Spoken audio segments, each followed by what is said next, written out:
Welcome to the Game Lounge.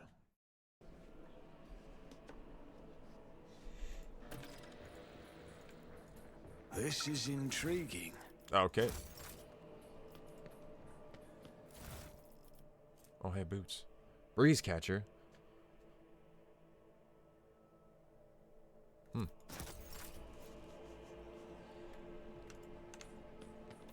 good.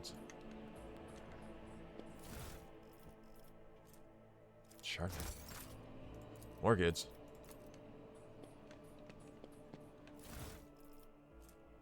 Oh, multi-melta. Oh, boy.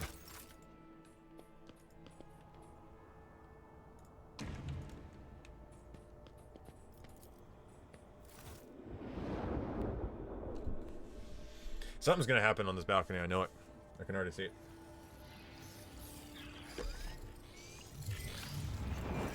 Something's gonna happen here. I'm gonna push somebody off or something.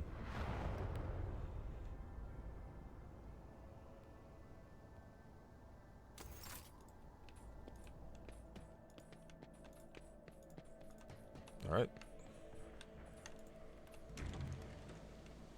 Alright, now what do I gotta do?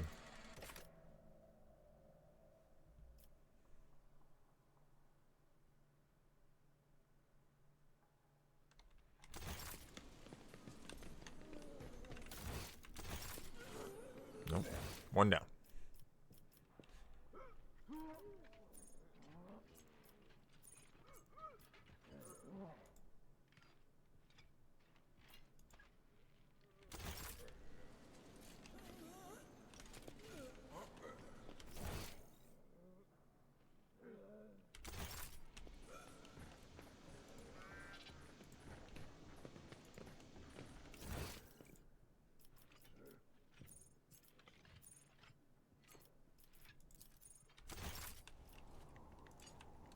No, nice.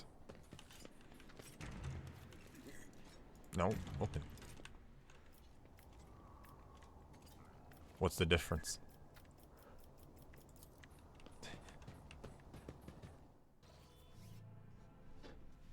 Oh, God, really? I just left Dargonus. Terrible news from Dargonus, Lord Captain. A subsidiary hive city, Scipion 84249, has been destroyed in a series of cascading failures. Production has halted, and millions of people have broken their vows of obedience and are fleeing. Many of them are perishing in the wastelands and overloading the transport lines leading to neighboring hives. The surrounding residential sectors are becoming increasingly agitated by the influx of refugees. What is your directive regarding the distribution of these refugees? What's the cause? It is still unclear. The noble houses are casting blame on one another. Of course they are. Agents of the esteemed Achilles Scalander stationed on the Scipion died heroically while trying to save the population from this disaster. Their final reports mentioned some vulnerabilities in the industrial sectors of the lower hive, but did not go into further detail. All your servants are currently too busy dealing with the consequences of the crisis to investigate its causes. What say my advisors? The death of Achilles' agents troubles me. It may not be a coincidence. Until the cause of the disaster can be concretely established, I would avoid letting refugees into other hives. There may be saboteurs among them. I recommend setting up prohibitive cordons where the refugees can be contained in the wastelands. The Emperor bids us to face the often cruel strokes of fate with dignity. If the other hives do not wish to accept the unfortunate victims of this tragedy, then let the victims themselves teach those living in the hives a lesson in resilience and humility. I'm sure that the ecclesiarchy will aid the refugees in constructing camps to survive out in the wastelands and establish a community of proud, desert-dwelling martyrs. Such harsh conditions will be a crucible of fortitude and fearlessness. This tragedy a feat of spirit. The noble houses are trying to wash their hands of this. How predictable. And yet, it is their duty to see it that this planet meets its tithe obligation and brings glory and revenue to the treasury in your absence. Let the aristocrats see to the refugees and not stop until every last one of them has been put to work. Yeah. I'll draft a few orders for my informants. Nope. Okay, a harsh lesson in discipline has been sent there. Von Calix's agents have run a thorough investigation to identify many of the refugees who had managed to reach and hide in the hives. Remembering how the rogue trader had treated their relatives and neighbors, they could have plotted their revenge. If only they hadn't been expelled into the wastelands.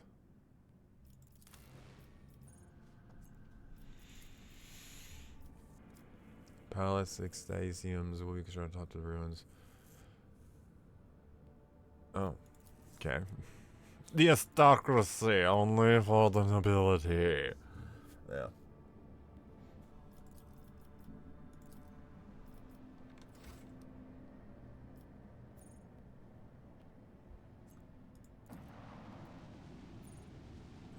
Okay.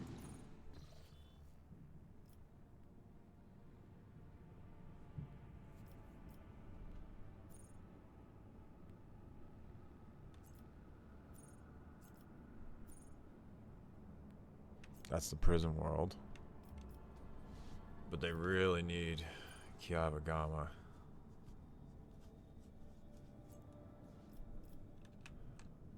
I gotta go to Kiabagama.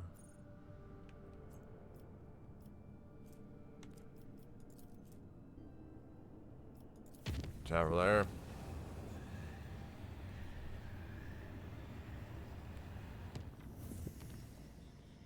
That took way too long.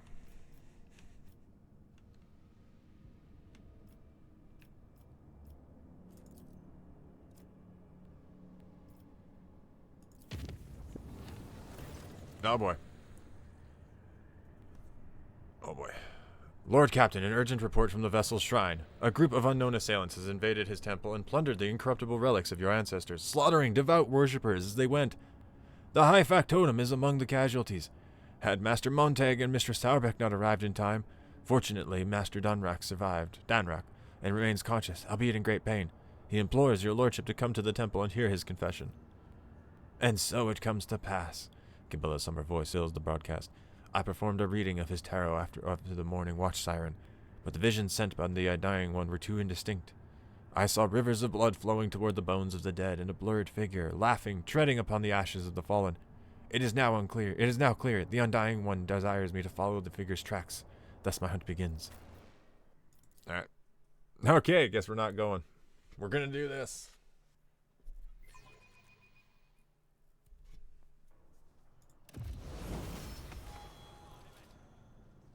Let us not dawdle.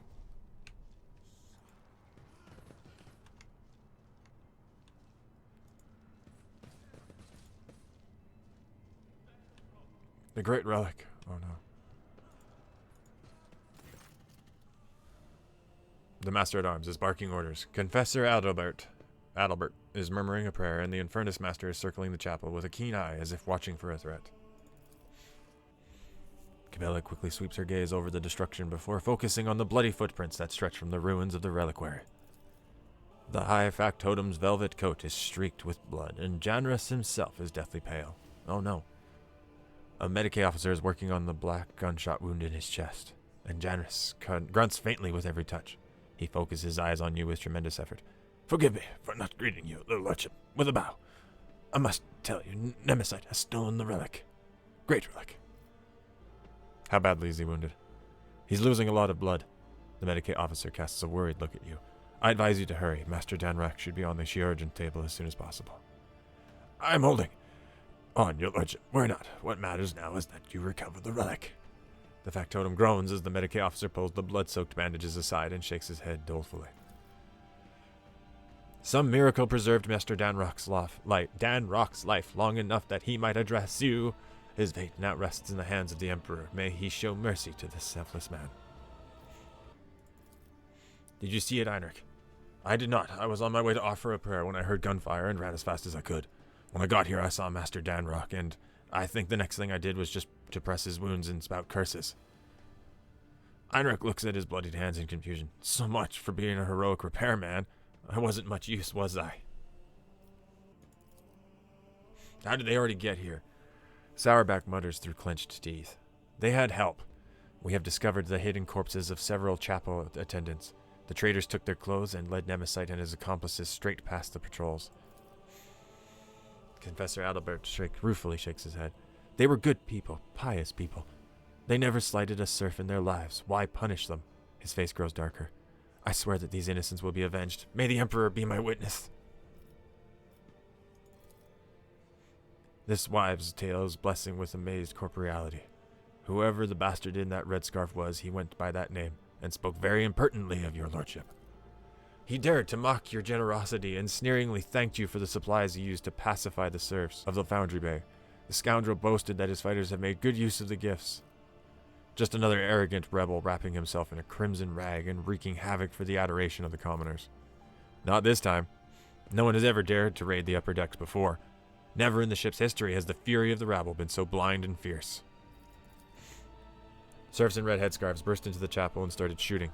Their leader made for the relic, and the remains of honorable rogue traders brought here from the mutant sullied crypt. Okay. And when I realized that the sacred ashes of your ancestors were about to fall into the filthy hands of a heretic, one intent on desecrating the glorious dynasty. No, that could not be allowed to happen. I blocked his path. Janus briefly closes his eyes, gathering his strength. The bastard allowed himself a few vile insults against me, which I am obliged to admit, but I did not give in to provocation. I was hoping to buy myself some time.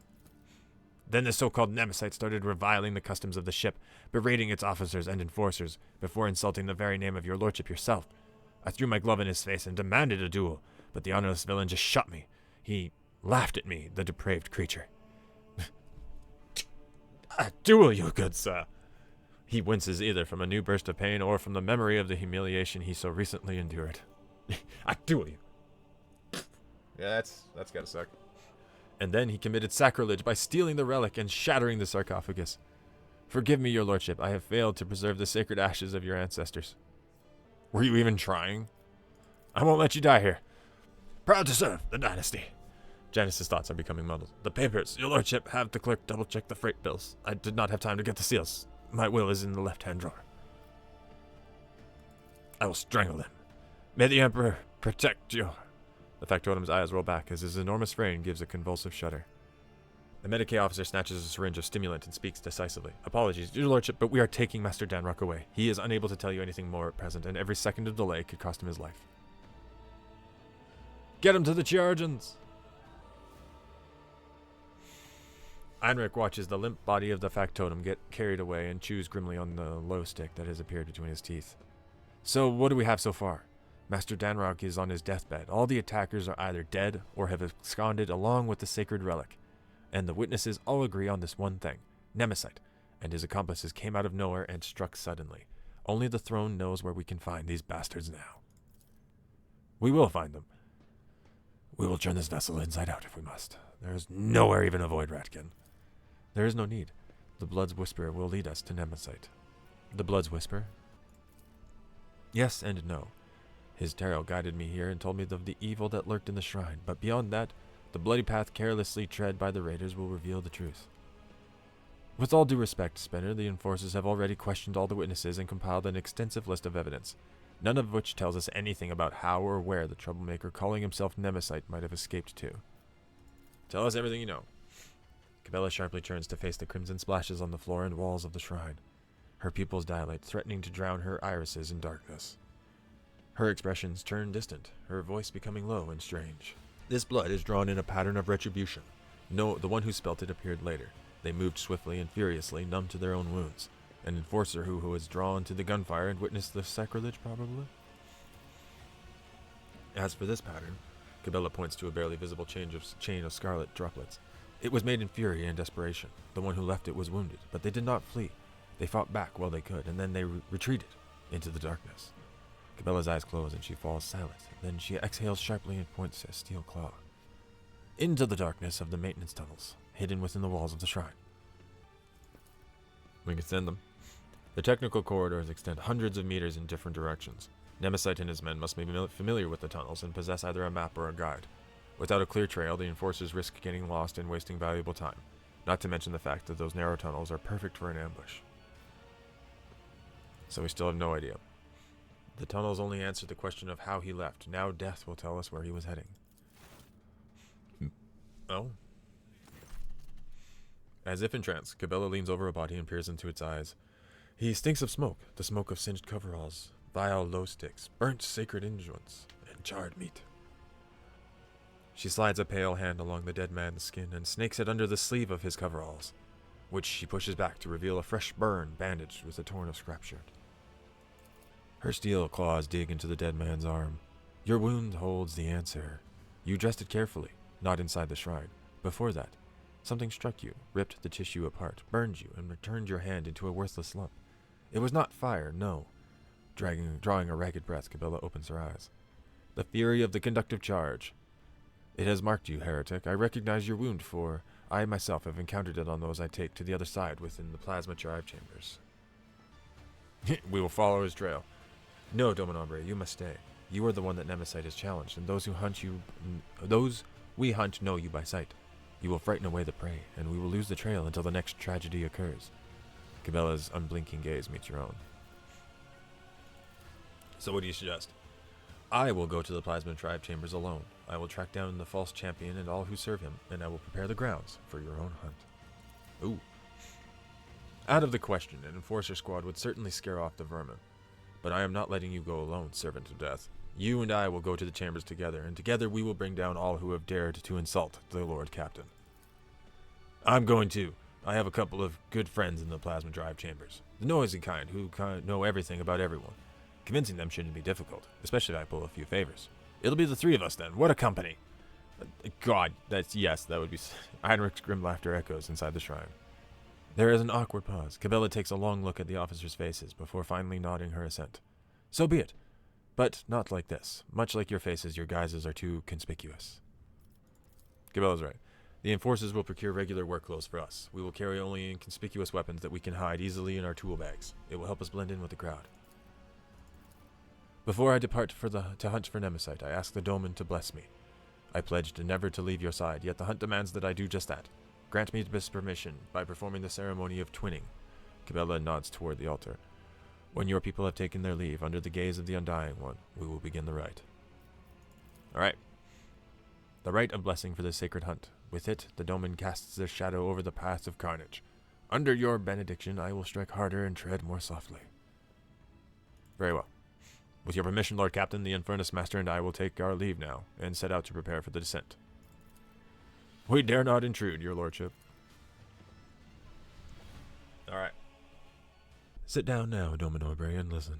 Let the ceremony of twinning begin. Using a finely honed blade, Cabela carves an intricate symbol into the floor. She then produces a small bundle wrapped in incense-laden parchment and sets it alight. You are my Doman, I am your blade, and I am honed by your blessing.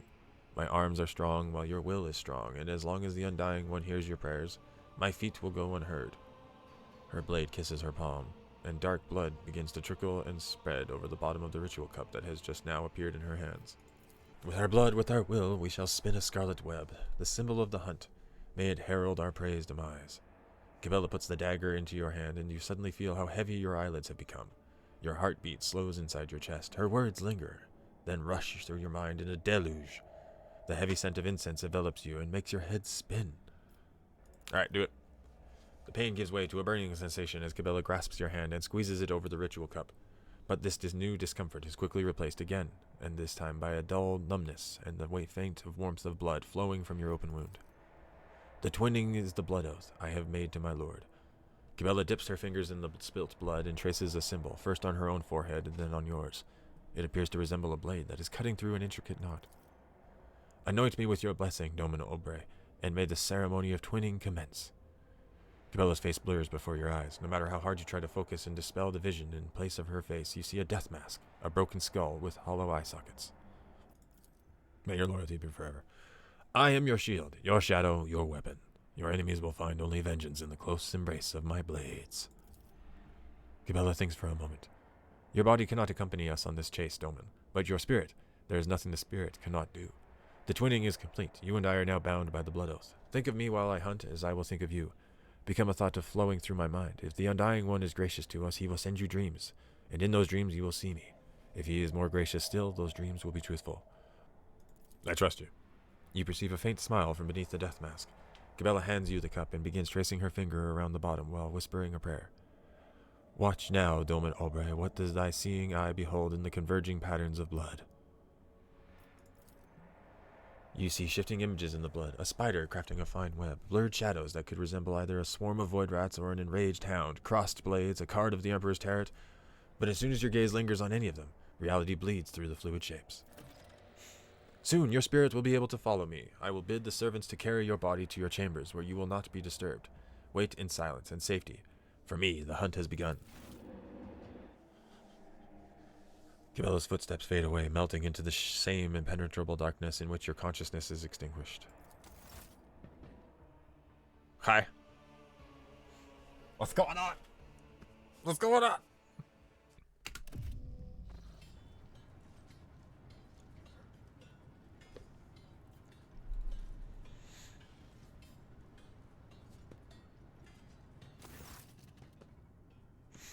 Stale air, oppressive noises. The hum and whir of machinery drown out all thoughts. This place rings with tension. It is the powerful energy coursing through the cables. Or is it? Or have the wails of the workers merged into a cacophony of indignant whispers and desperate prayers? Lost, mired in treaded petty troubles, unmindful of their duty, their voices creak as if covered in rust, and their eyes are dimmed by the endless drudgery and lack of light here on the working decks of the Doman's great ark. I have seen it before. In these murky depths, people have become creatures all too ready to devour each other for worldly gains. Fleeting pleasures or imaginary freedom from obligation, born from the abyss of spiritual emptiness. The Undying One punishes them through me. Disgusting mutations, abominations, reflections of vice are born in these shadows, and I will be their doom. The thread shakes, the web is taut. I step silently, may the great hunt begin. But we can feel it. I taste the air, the scent of fresh dye with a subtle note of sparks. This is new, pleasant. The upper decks reek of luxury, but here I feel comfortable. There is something else. This is it. I recognize the smell. Unguent, low, and burnt meat. Just like inside the shrine, the time has come to spin the scarlet web. The web is taut. Know the hunting ground. To find the enemy, I must listen. Inhale, exhale, inhale. The rhythmic beat of engines and pumps. That is the ship's breathing. That is the ship's heartbeat. Is it strange that I feel at home among the workers of the lower decks who pass their time like the living dead? Warmth spreads through my chest. I like to think that is the connection with which the Undying One bound my and the Doman's fates together. He has blessed us, and we hunt as one. I step silently. Darkness is our ally. Merge with the shadows. Oh my gosh. In the twilight of the chamber, barely illuminated by flickering candlelight, I become like them, the lost, mired servants. They will become unwitting allies in my hunt. Their hopelessness, their desperation, their thirst for survival will become tools for my use.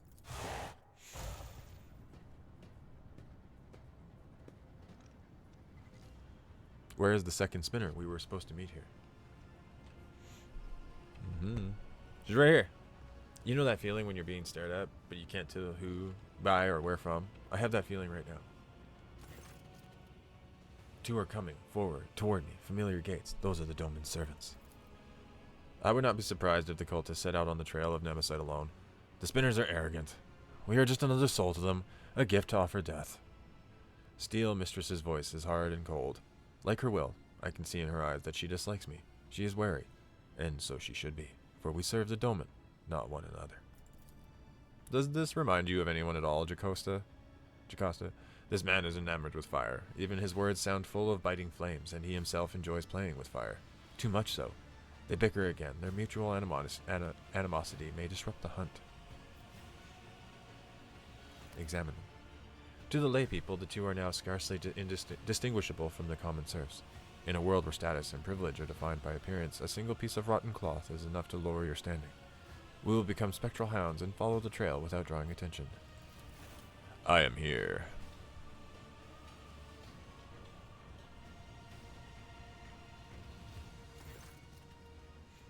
There she is. Welcome to the Plasma Travers, esteemed holy assassin.